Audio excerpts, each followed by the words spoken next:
in. Okay, great. Hi, everyone.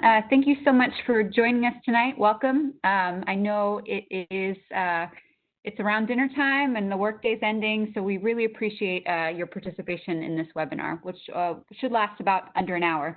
So this is the first webinar that's part of our BVI Mental Health and Psychosocial Support webinar series. We hope to be doing webinars on a weekly basis with different groups of people.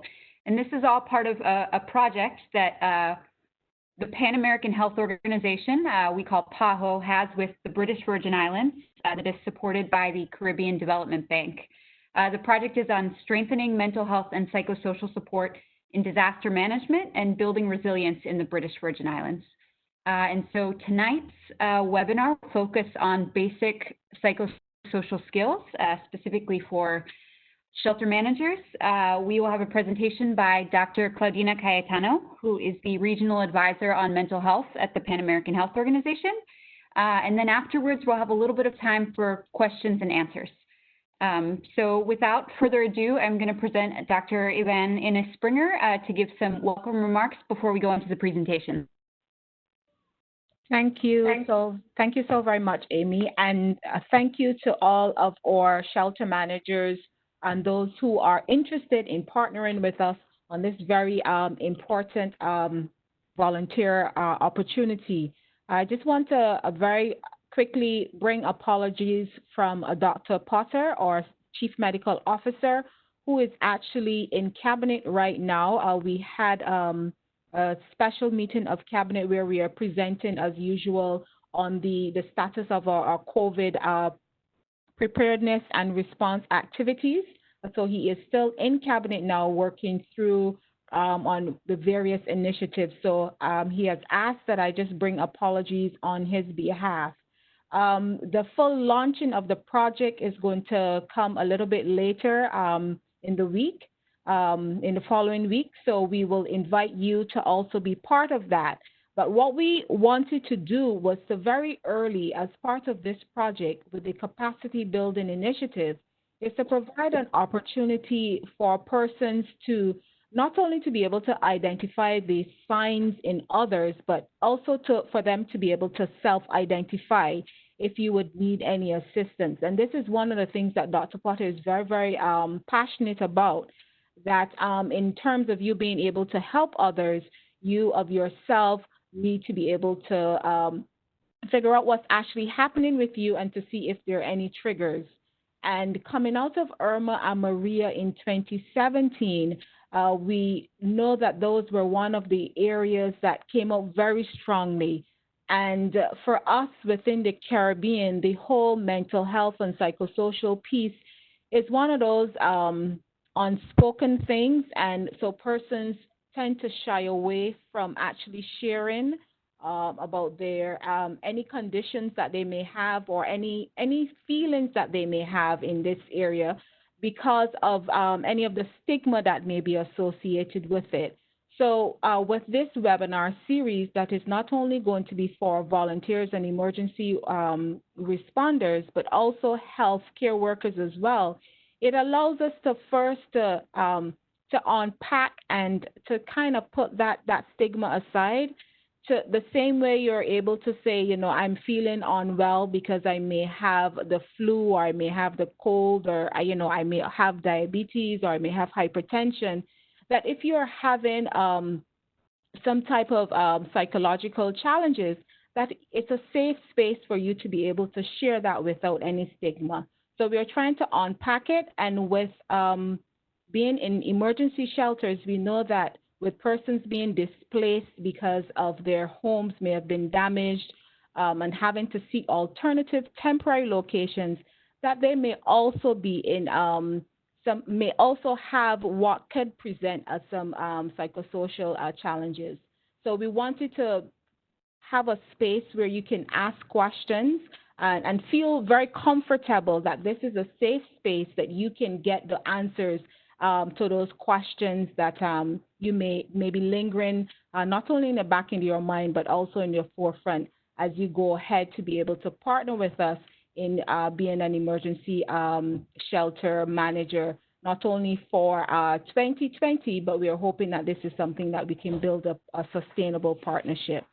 So without any further ado, I will pass back over to you, Amy, and then we can go right into the presentations. So thank you, Amy. Great. Thank you, Dr. Springer.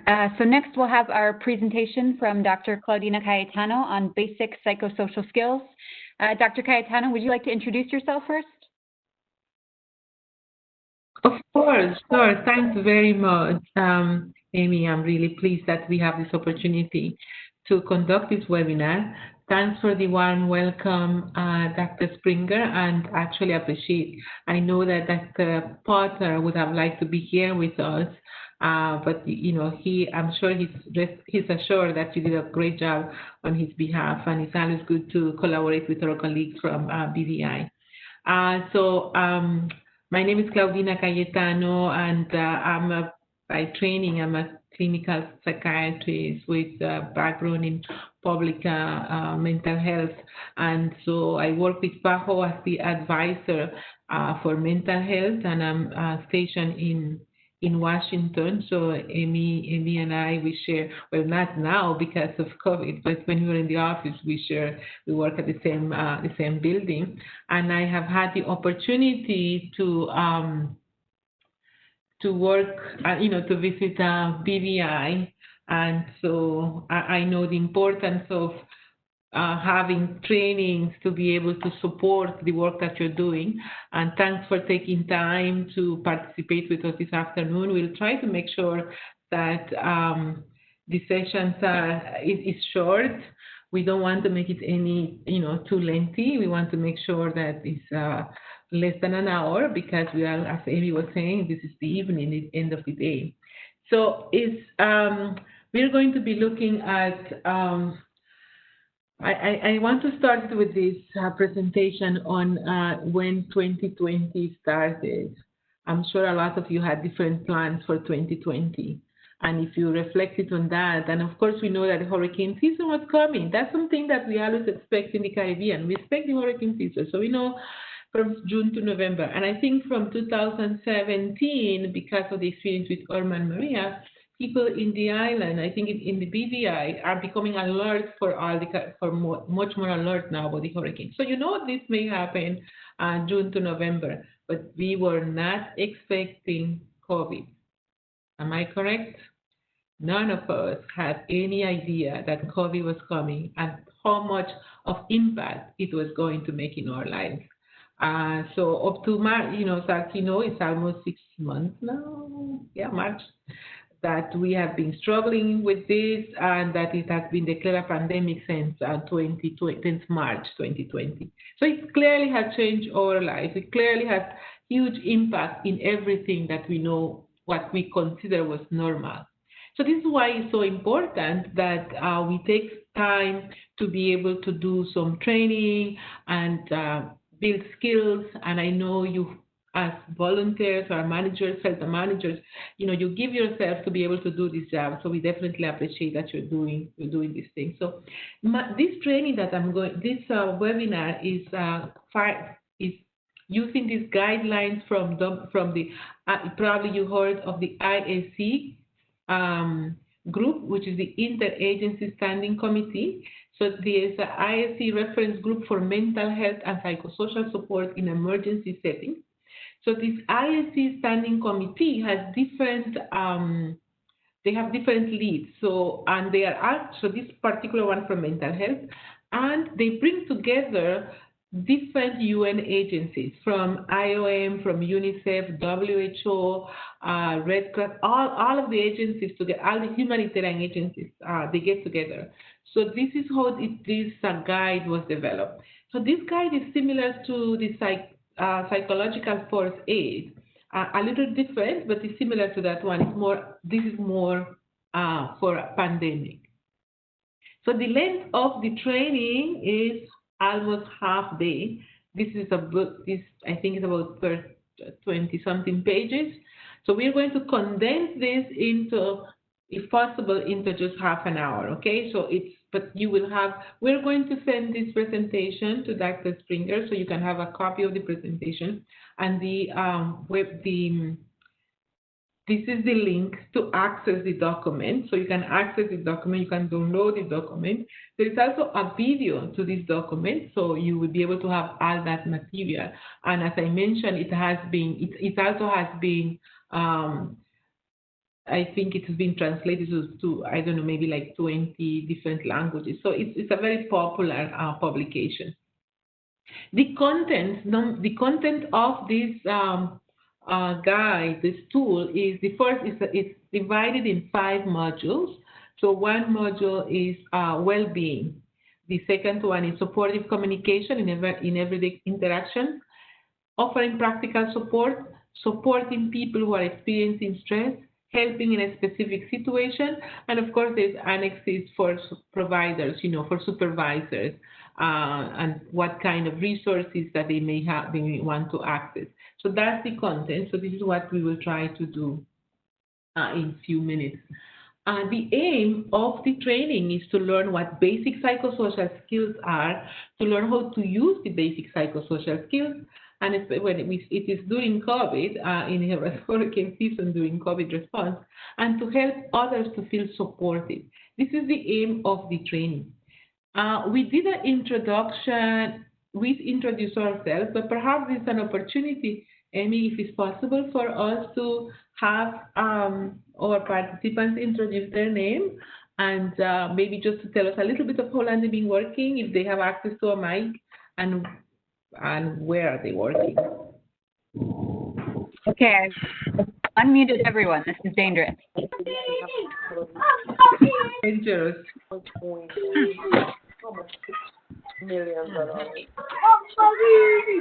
Hello. Good afternoon. My name is Lizette Matthew.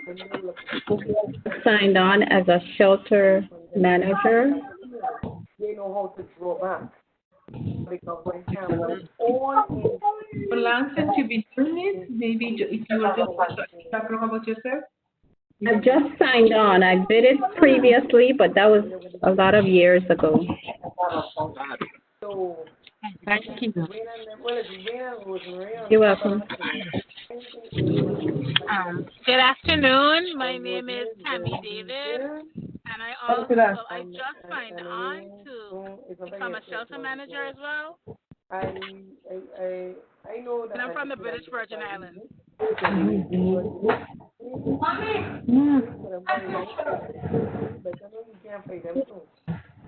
Yes, good afternoon. This is Shirley Vanterpool. I am the district officer for Anegada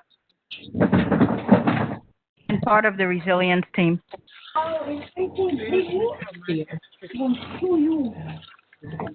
Everybody introduce themselves.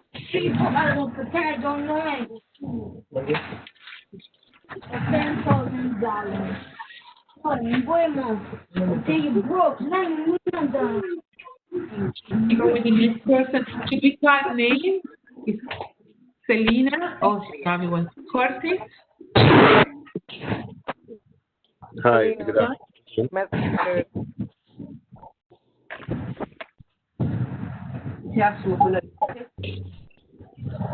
Speak now.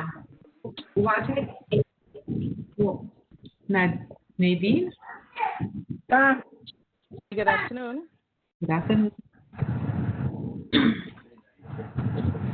My name is Nadine Isaac, and I'm the shelter management for Jeff Van Dyke. Thank you, Miss Nadine. Hi, my name is John. I'm from Virgin Gorda, and I'm signed on as a shelter manager for Virgin Gorda. Thank you. Good afternoon. My name is Emerald Pemberton, and I'm new, and I'm signing on as a shelter manager.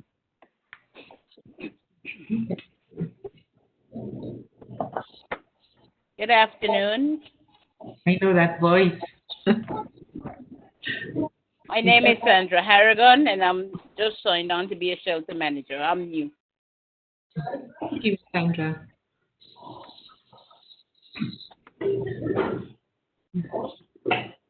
Hello, good afternoon. Good afternoon.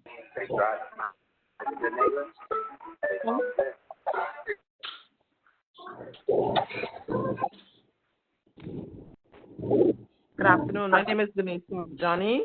I'm a new shelter manager, and I'm assigned to the Long Trench Community Center. Thank you.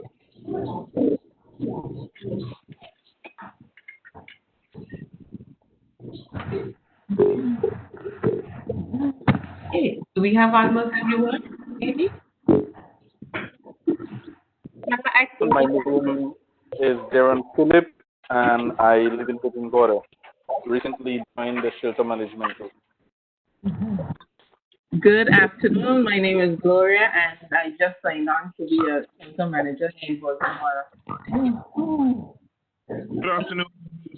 Jameson Hazel. I'm a volunteer and shelter manager for Baltimore.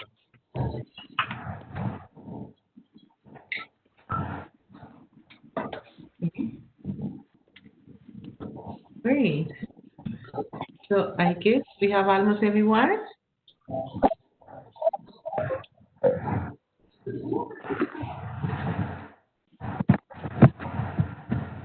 Okay. Dr. Caetano, so you would have, we have coverage from all of our major islands in terms of shelter managers. You also see in some of our district officers as well. So we have persons who may have been shelter managers before but took a break but are now partnering with us again. So we have, and then we also have some new partners as shelter managers. So it's the full gamut of all of our volunteers and those persons who are wishing to work with us for this season and going forward. So you can continue with the presentation. I think we can continue now. Thank you very much. It's so good to hear that there are people who are new and that there are people who have done it in the past. Thank you, Dr. Springer, for making sure that, I'm sure it's a lot of work to be recruiting volunteers to be able to do this work. So we are glad to hear that. So thanks to you all for joining in. So at least we know where you are, and I'm glad to know that we have people from different parts of the island. So you probably ask yourself these questions. You know, when we talk about basic psychosocial skills, I think it's important to make the difference between, this is not counseling. Counseling is therapeutic tool. You need to be trained, you need to be, you know, this is not about counseling. This is something, counseling is a clinical tool. So that's not what we're doing here. So when it's counseling, you will be, you know, like you all know Dr. Samuel, you all know Dr. Ruben and Dr. Turner. So they are specialized in mental health, in psychiatry. You know, they're Dr. Judy is a psychiatrist, Dr. Ruben is a psychologist, Dr. Turner is a psychiatrist. So they have the skills to be able to do counseling. So that's not what we're talking about here, okay? We're talking about psychosocial skills. This is different. So, and who can use basic psychosocial skills? So it could be a health professional, even the same doctor, a nurse, even the same counselor, social worker, a case manager, a police officer, a first responder. They can use psychosocial skills. Someone who works at the supermarket, someone who's working in the funeral work, transportation, government utilities. So we started to look at when we say basic psychosocial skills, this is not for people, this is not a specialized, you don't need to be a specialist to be able to learn the skills and how to provide basic psychosocial skills, okay? So that's what's important. So even a supervisor or a manager or staff or a volunteer be able to do basic psychosocial skills. So here what we're saying is that these are the people who have heard, who are just joining. You all have the opportunity to be able to be part of this. It's important to learn what are these basic psychosocial skills, precisely because of the work that you will be doing. So what are basic psychosocial skills? What do we call, what is that?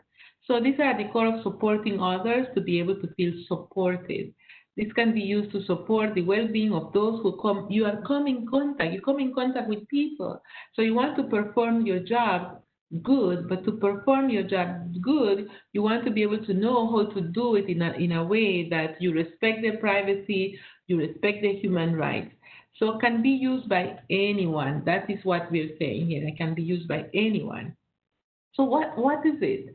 So if you think of the time when you have been under a lot of distress, perhaps it will be good for you to remember what the other person did to help you, to feel supported. Did they listen to you? Did they speak to you in a kind manner? Did they provide support that you wanted? And if possible, I know that we wanted you to, since we have a chat, so we expect that if it's possible, you can actually write in the chat what made you feel supported? What the person did that made you feel supported? As we progress, it will be good if we have the opportunity. I can't see anything on the. I'm trying to see if I can see something in the chat, but I'm sure Amy will be able to look at that and let us know.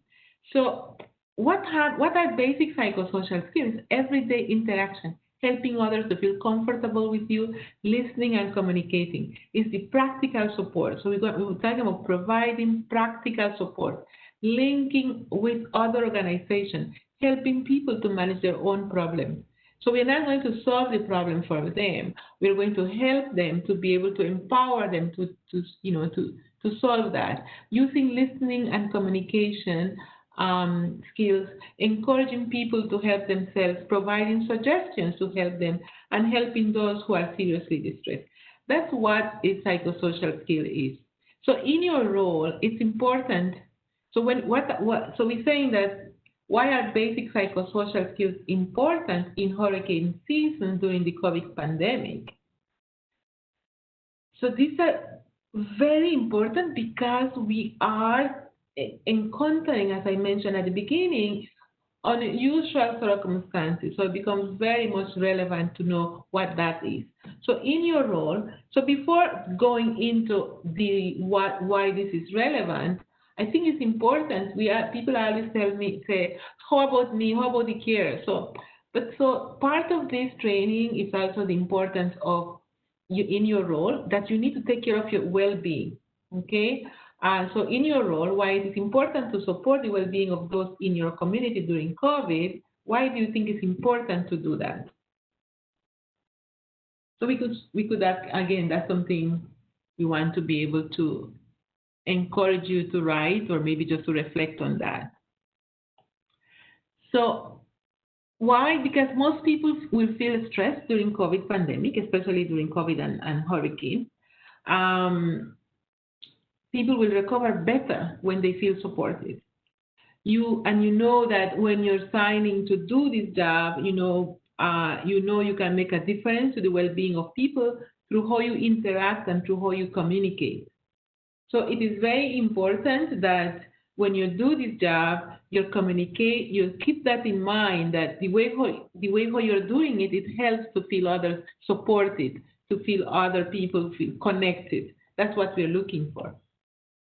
So let's talk about your well-being. Why is it important to look after yourself? And what are the ways to look after yourself? This is definitely important, because sometimes we forget the importance of looking after ourselves. So before you can help others, you need to look after yourself. There's no response without you, okay? So keep that in mind. So you need to be well. In the same way that a car needs fuel to drive, you need to look after yourself and keep your tank full, so you can keep going. And this is something that is extremely important to pay attention to. How you respond, how you take care of yourself, how you are, in order to be able to support others. So it is not, it's natural and it's normal that people will feel stress, especially in this situation that we are in. It's hurricane season, it's during COVID, so it is normal. And I think, and that's the spring we were talking that there's some seismic issues now in the island. So people are really overly alert nowadays and not sleeping well, very anxious. So these are very normal emotions. So looking after others is hard. In order to be able to look after others, you need to keep yourself healthy. Okay, so this is so important. So before that, remember you need to keep your tank full. So another conversation, and we can see what you're writing in the chat, and we can maybe discuss at the end of the session about what do you do to look after your well-being, and whether you actually look after your well-being, because that's what we want to do. So these are just some guides. Some of you probably are doing that, looking after yourself. You know, you want to, one of the things that we always recommend is because there's so much information, and your position is such that you also want to be able to provide people with the right information. You need to learn how to avoid rumors. So you need to know where you're getting your information, reliable sources, not to, you know, and of course, learning to take breaks with so much information. You're eat well, sleep well, you know, enough sleep, exercise, you know, that's very important. On a daily basis, that you look after yourself, do activities that you enjoy. Take 5 minutes out of your day to talk to your family or your friends, even more if you can. You know, if you're working, make sure that you maintain a healthy relationship with your supervisor and your manager. And make sure that you have a structure there, you establish a routine. So this is what this is saying. And of course, there are things that you can control and there are things that you cannot control. And at the end of each day, you know, the attitude of gratitude always takes you a long way. So these guys, I'm not going to go through everything, but I think when you download the guide, you'll be able to read them and learn a lot more of what kind of things you can do to help yourself and to stay well. And there are also information and activities to be able to connect with your team members as a group. How do you do that as a group? So there's breathing exercises that are guided there. So for your well-being, think of one thing that you will do today to look after your well-being. This is important that every day you take time to look after yourself. You know, doing something physical, do something that you enjoy, connecting. Those are the things that when you're comfortable, when you're calm and you're happier and your mood is okay, you're able to connect and you're able to do a better job. So that's why that's so important. In the next module, this is the second module that had to do with supportive communication in everyday interactions. So again, that's what it is, because helping others to feel comfortable. Supportive communication is the way how you connect with people. So whether they follow your advice, whether they're open to your support.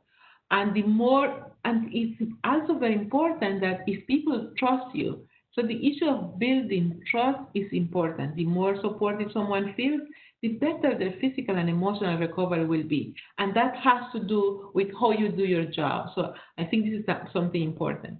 If you look at these two interactions, you look at interaction A and interaction B. So you can see which one is hyped up, right? Which scenario is hyped up. So you will not want to, so the one who's seeking help, you know, is the one in gray.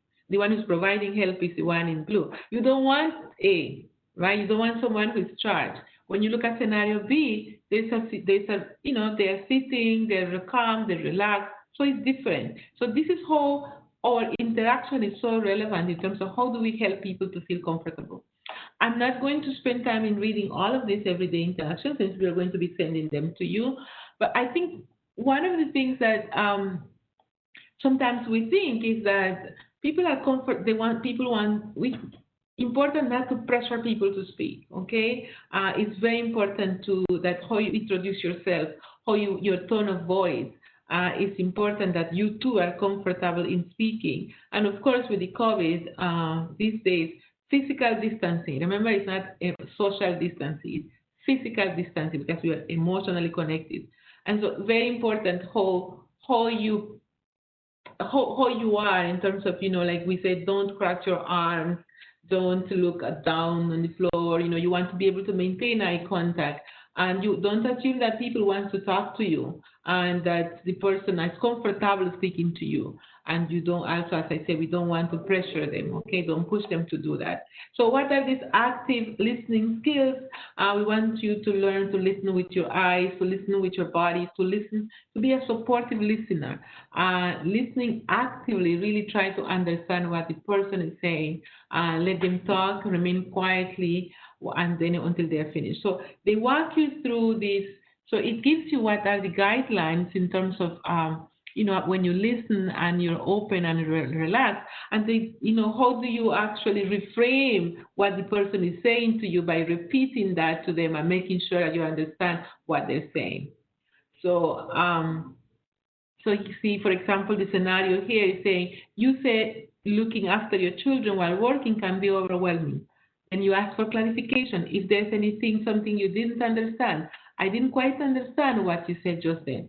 Could you please explain again, and in a kind way? So these are guidelines in terms of how do you do that job good.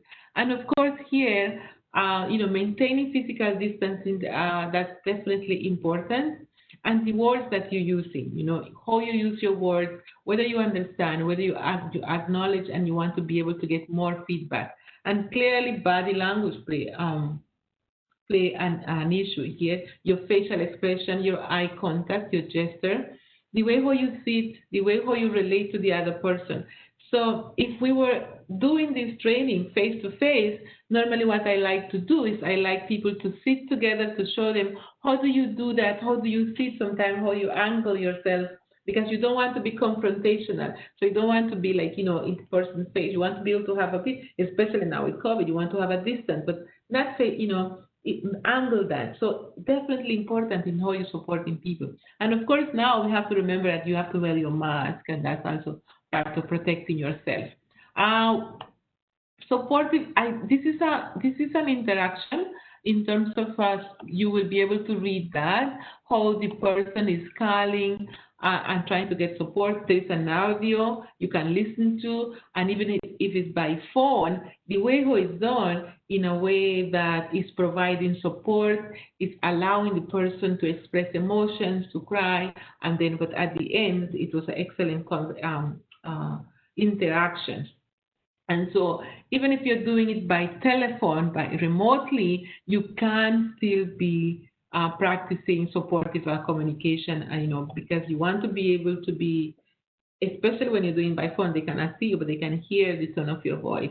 So how you introduce yourself, how you clarify any misconception, miscommunication, that you want to allow the person, to stay silent.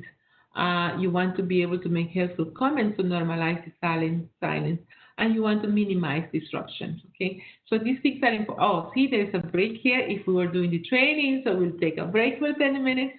No break for 10 minutes, we'll continue. So we move into Module 3, and Module 3 has to do with providing practical support and then linking people to other organizations, helping people to manage their own problems. So if you have done the psychological first aid training, you probably listened to that. Look, listen, and link is similar to this. Look, listen, and link. So you want to look, you want to listen, and you want to link people, especially if if what they're looking for is, you can't support them. I think in shelter managers, that's very important to also know. When you say about linking, it's good for you, and I'm sure you'll be able to know that. And what are the other resources that are available, okay? So important to know what kind of problems, if you want to give practical support, you need to know what are the situations that are happening in your community, what are the challenges that people are experiencing, so you can provide them with a specific and practical support. No rumors, that's not what we want, okay? You provide them information that is going to help them to make them to be able to be comforted. So these are just linking them, having a list of this organization, explaining to them who is going to be providing support, where can they go, and if you can, follow up with them. So here we need to do a reflection. If it's good for you to know who are all the organizations that are operating in the area.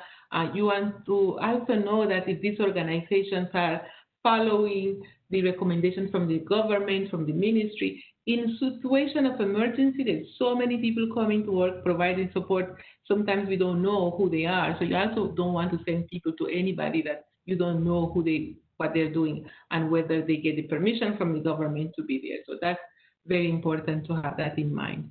Remember, in providing support, there's things that you can control, but there's things that are totally outside of your control. Okay, so so you can have the person to help. You can use the circle to help the person to use the circles of control to identify and choose a problem which they can do something about. Because sometimes when people are in a stressful situation, they have so many needs. We want them to focus. Let's focus on what you can control and what is outside your control. So you can help them to do that. And that's part of your role when you're calmer, to practice this with them, to help them to manage their own problems. So you're not solving it for them, but you're helping them. You're working with them to be able to do that.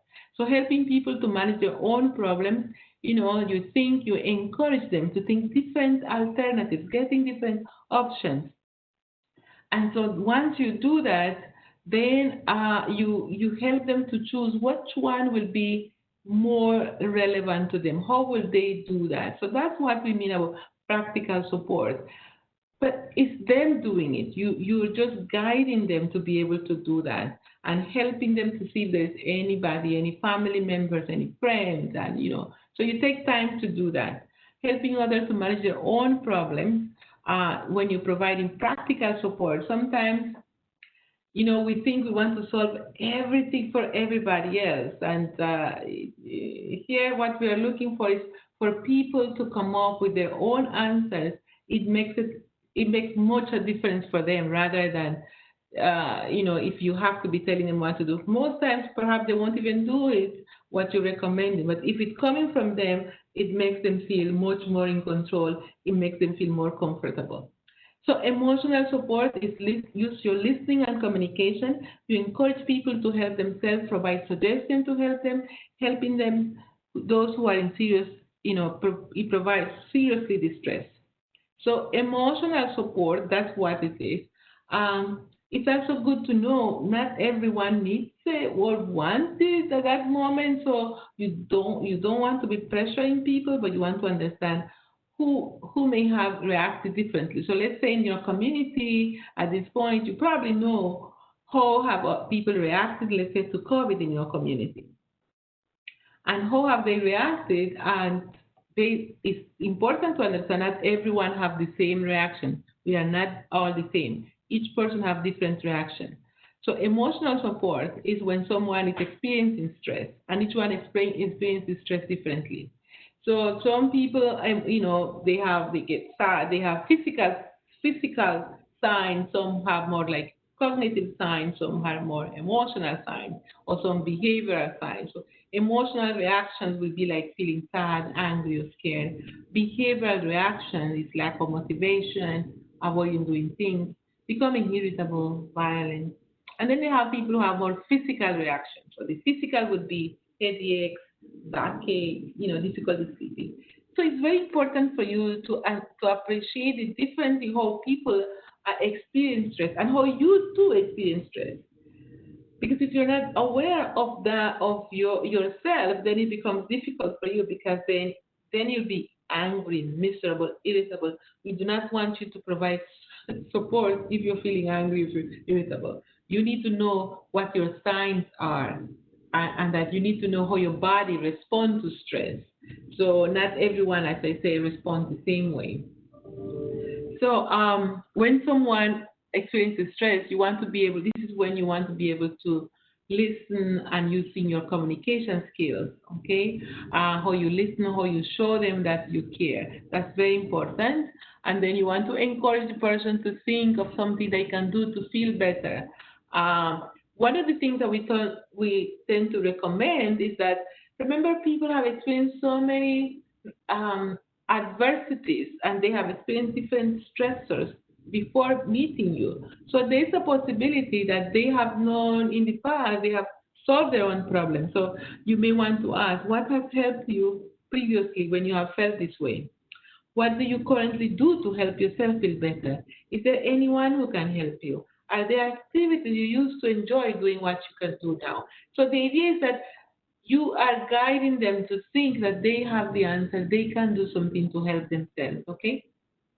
So we're coming towards the end, and these are just suggestions that you may want to encourage people to do. You yourself can actually practice some of these things, because clearly what this will do is to help someone to feel more comforted, more relaxed, okay? So you want to provide suggestions in what to do. You can actually teach them. This is an exercise, the breathing that we can teach people. So the book, the guide, have you, listening to exercises and doing breathing.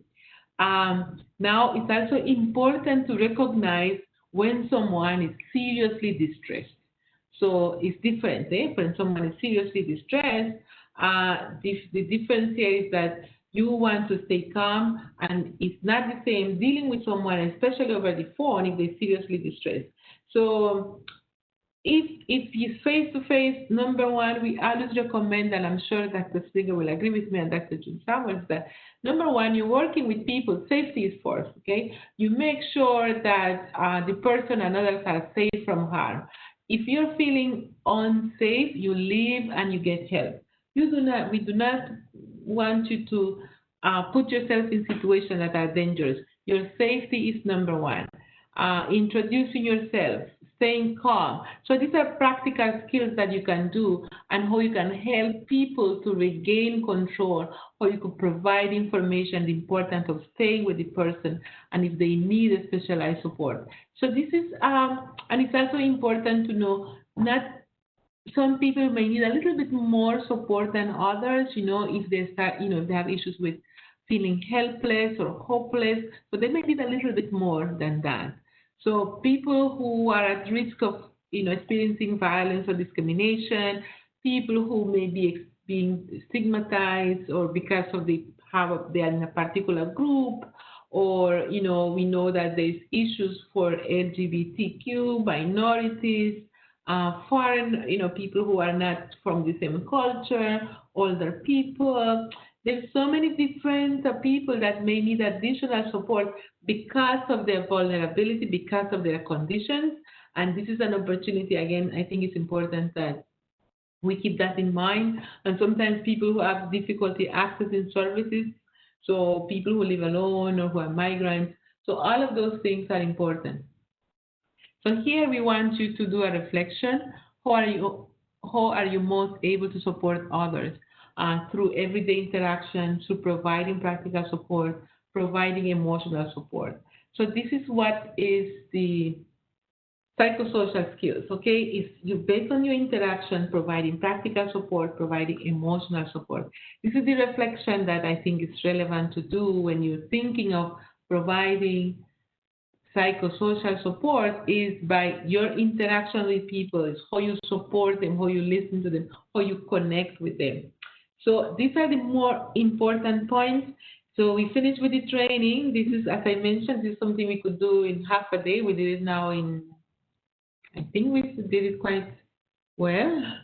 I hope I didn't overstay too much, 45 minutes perhaps. And I want to end by, that saying that we do have you all know we have a long way before returning to what we could consider, what we know as normal. But together we can make mental health everybody's business. Thanks for listening. Thank you, Dr. Gaetano. In the little amount of time that we have left, I think we'll open it up for some a question and answer session. So what we'll do to make it easier is, if you have a question, if you could raise your hand, and I'll unmute your microphone so you can speak. Questions or comments, if you want to share some of your thoughts on the reflection.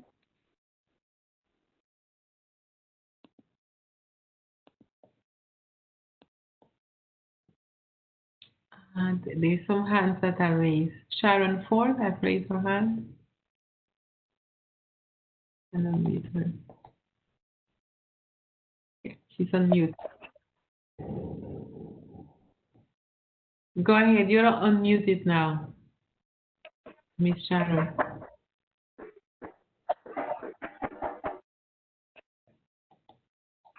I think Sharon might have had her hand raised earlier. This might be an old. Ms. Sharon, go ahead. If you want to speak, I think you are unmuted. Was that accidental? Maybe. Is Dr. Yeah, I was just going to say we have Dr. June Samuel with us here. I was about to ask her to say something. Okay. Dr. Samuel, feel free. It will be good to hear you. Can you hear me? Yes, we can. Thank Oh, you. hi. Hi, good afternoon, everyone. It's good to be here, and thank all of you for, first of all, volunteering your services, and second of all, agreeing to participate in this webinar, and maybe information that Dr. Saitano shared to the public. And you can ask any questions that you have. I'm here in support of the today.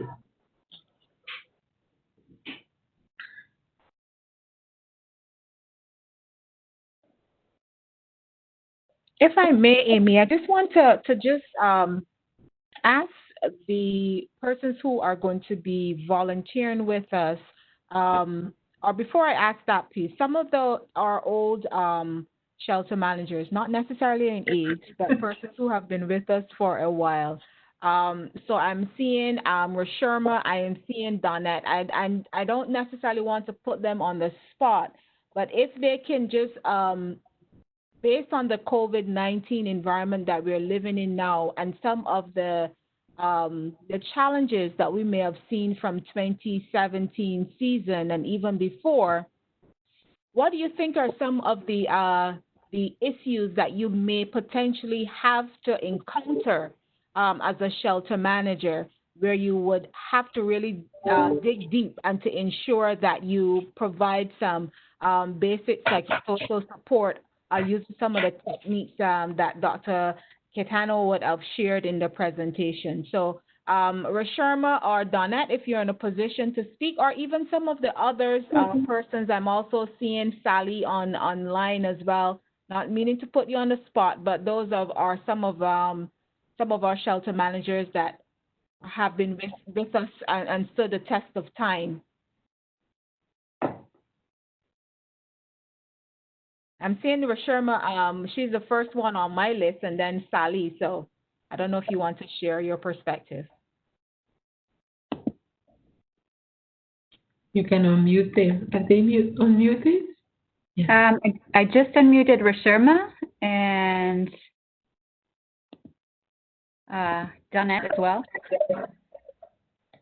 Mm-hmm. We still have about 10 minutes. This is great.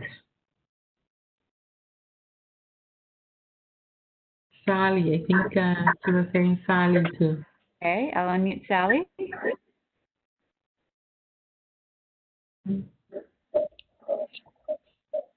Okay. Hello. So good evening, everybody. Thank you so much for putting this together. This is so incredibly timely. Thank you, Dr. Caetano. Thank you, BDM. I think my concerns really, they really probably extend more towards what has happened from 2017 coming forward. So September 2017 with the season, the incredible season that we had that year.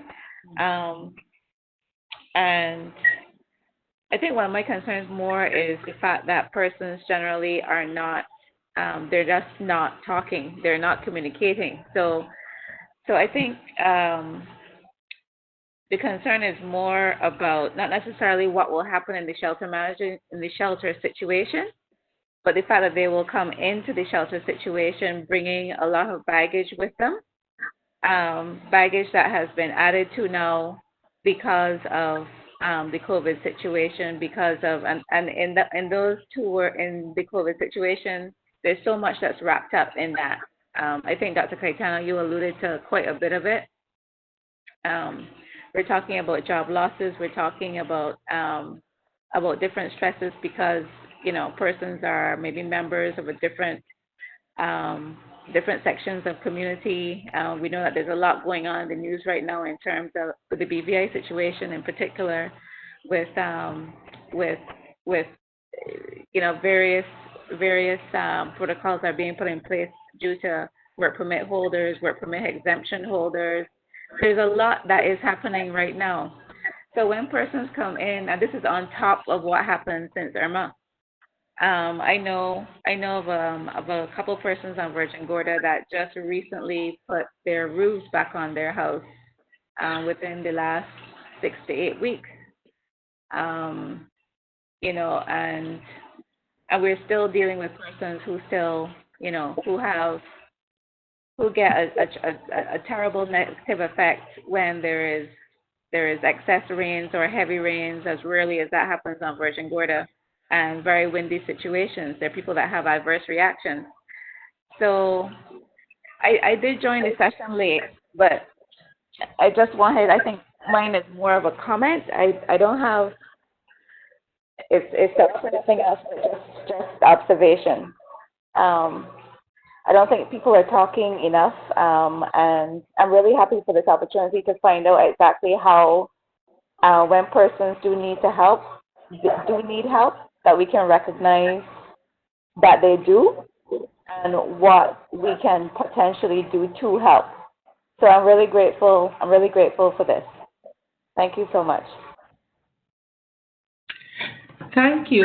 If I was to join you on your comment, thanks for for coming forward, because I do agree with you that this is what people experienced in 2017 was, this is definitely something that it stays with you, and so it can paralyze you, right? So this is the importance of understanding how adversity impacts a person.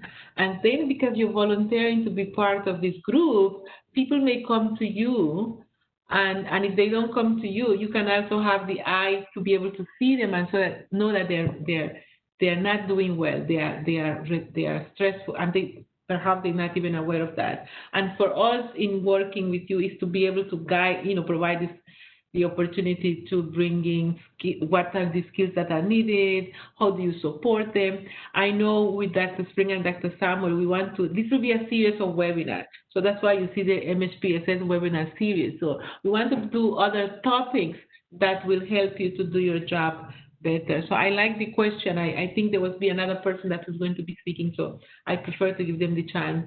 But I like, please go ahead. I think there was another person Dr. Springer was asking who had been doing this for a while and perhaps can give us more insight into what it is that you need to be able to do your job better. We do have a hand up. Anastasia, did you have a question or a comment? I've just unmuted your mic. Okay, good afternoon, everybody. I just want to make a comment in reference to the COVID, what's going on. I think some of the issues that we are dealing with in reference to like elderly that is going through this, some of them, they are already like socially isolated and experiencing some form of loneliness, which can even worsen their mental health capacity. So I think psychosocial will be play a big factor in reference to assisting them with those loneliness and the questions like what, why, would go a long way in reference to them opening out and feeling somewhat of secure, or having persons there that would be able to cope or feel having somewhat experience that they are going through and telling them that they are not in it by themselves. Good comment. Excellent comment. Thank you. We are all in this together. Yeah. Excellent comment. Yeah.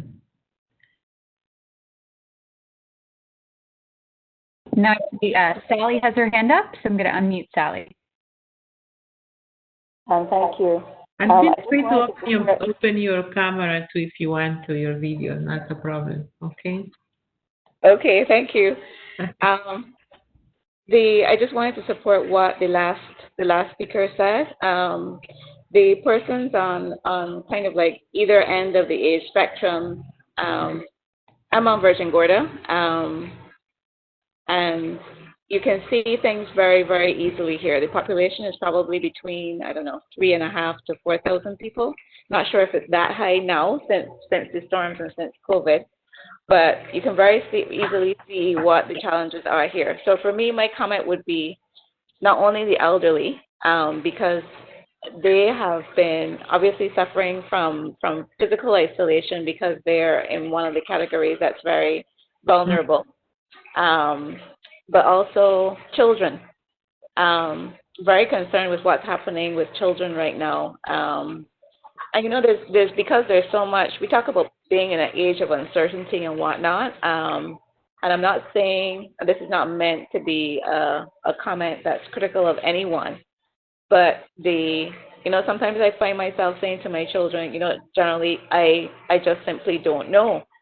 In answer to a question, some questions sometimes pertain to what's going to happen with school.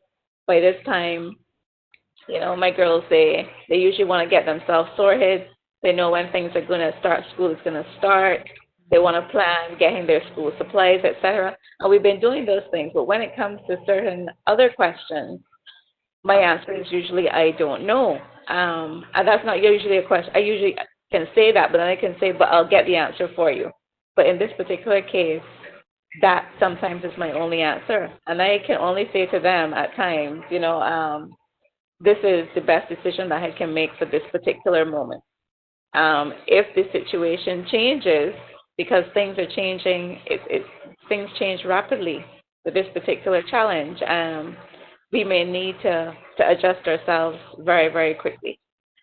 So I am concerned about what's happening with children and uncertainty with the school situation, uncertainty when it comes to maybe potentially a hybrid system when we return in September, challenges with children who have challenges in a classroom already, and to put them in a Zoom or online situation, it compounds an already serious problem. And then there's of course the issue of children sometimes not knowing necessarily how to express exactly what it is that they're feeling. Sometimes it's just manifested by a tantrum or by anger. So I just wanted to add that to the previous caller's comment. Thank you.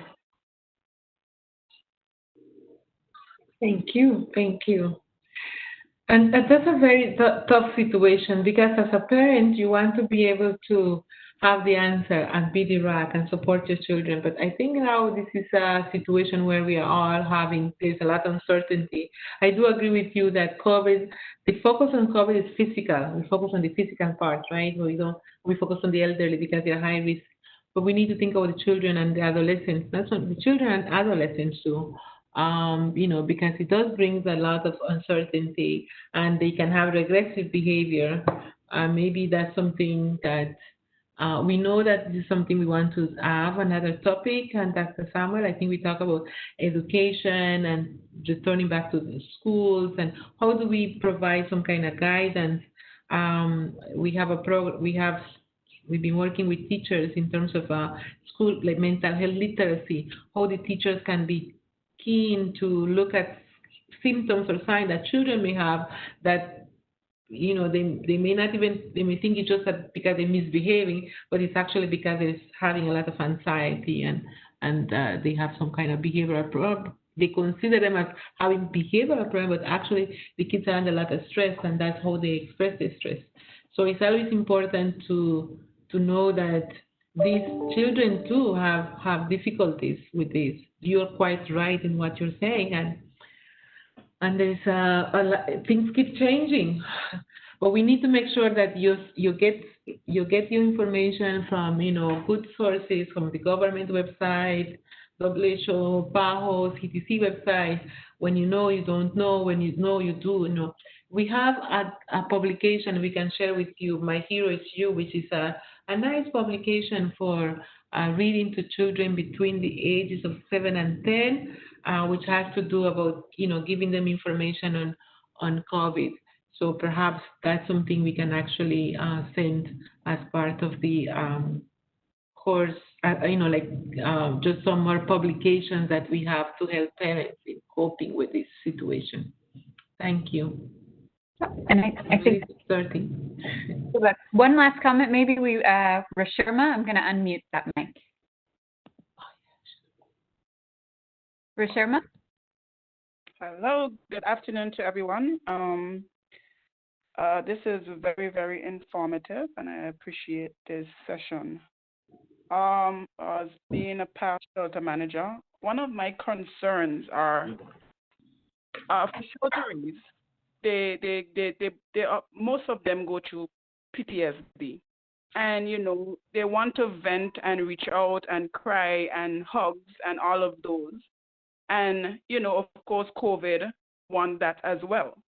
With the hurricane in 2017, visitation was possible, and I'm not sure if visitation is possible now, or if it is, then it would have to be monitored. But that was a great help for persons who go through that situation, because a lot of times it's a lot of venting. You just want to talk, and you just want to hug, and you just want a shoulder to cry on.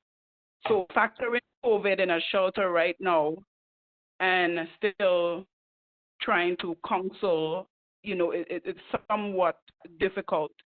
But I guess we just have to somewhat walk around that.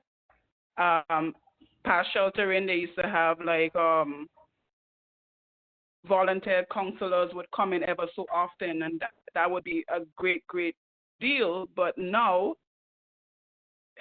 it's a bit of a challenge. So, that's my concern now, being in a shelter as a shelter manager. Since I understand you correctly, thank you very much for intervention. In terms of now you can't do hugs. Now, is that what you're saying? In terms of the restrictions from COVID? Yes, basically. Yeah. And you're quite right, because in being responsible as a shelter manager, you also want to be responsible in taking care of yourself, because you have a family to go to, right? And so you do not want to bring no infection home. You don't want none of these things to happen.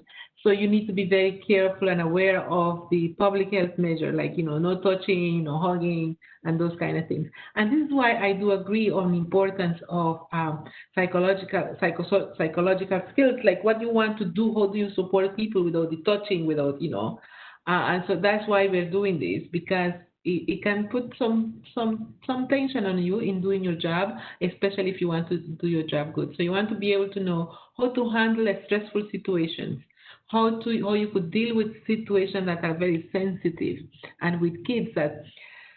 And Dr. Samuel can talk to this, but we try not to use the word maybe not necessarily PTSD, but just that they're going through adversity, they're going to change it, because we don't want to be able to put them in a category that this is abnormal, this is a normal reaction. But how you as a manager, respond to this situation. You're quite right that it's not the same if it was happening without COVID as now as happening with COVID. And I think this is why we want to pay attention to some of the things that matters to you.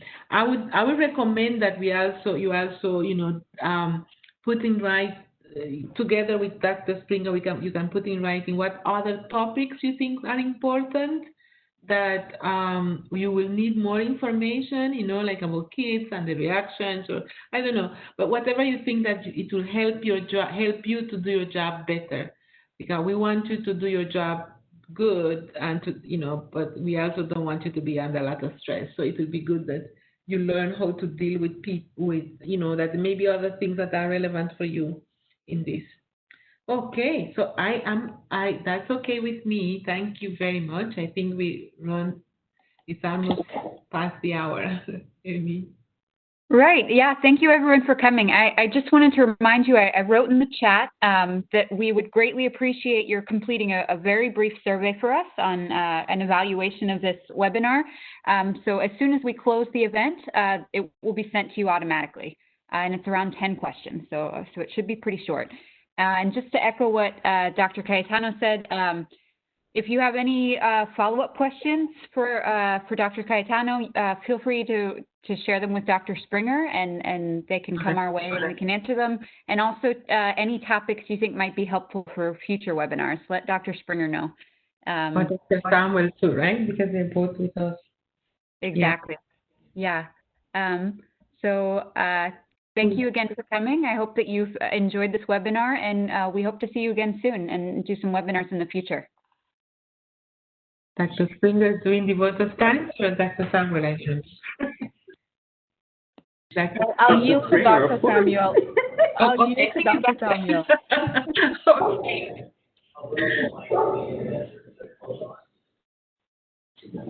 Okay, so can you hear me? Yes, we can hear you. We cannot see you, but we can hear you.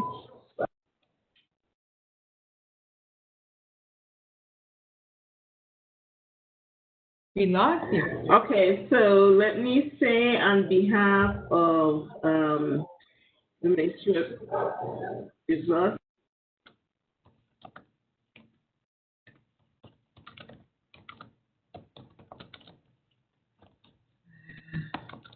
We can't hear you. Oh, yeah, now we can see you. Okay, can you hear? Yes, and we can see you too. We can hear you. You perhaps have to unmute her, Amy. Is she muted? No, I don't think she should be able to unmute herself. Amy, unmute please. Oh, okay, now, yes, we can hear you now. Okay, can you now? Yes. Yes. Okay. I just wanted to thank you to Dr. Springer for helping us to put this together. Dr. Cayetano, of course, it's always a pleasure to work with you. And we appreciate the time that yourself and the colleagues at PAHO are really investing in the BVI. We are really getting the best of both worlds. Amy, thank you so much for coordinating everything and making it work perfectly. And to all of our volunteers or shelter managers, thank you guys for spending the time with us. Look out for future webinars. You know, there will be some that will come out, and you'll be invited and feel free to join because you can never have too much information in this area. It's an ongoing situation, fluid, and all of us need the information both for ourselves and to help the person that we work with. So thank you to everyone, and do have a good evening. Thank you. Thank you, everyone. Thank you, everyone. Thank you. Amy. Have a good evening. You too. Thank you. Bye. Bye. Thank you, everyone.